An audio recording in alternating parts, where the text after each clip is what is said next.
જાણવા જાય છે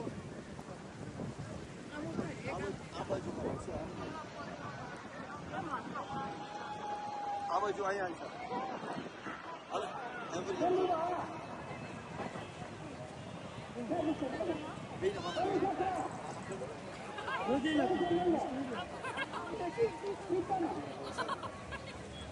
आप फोटो में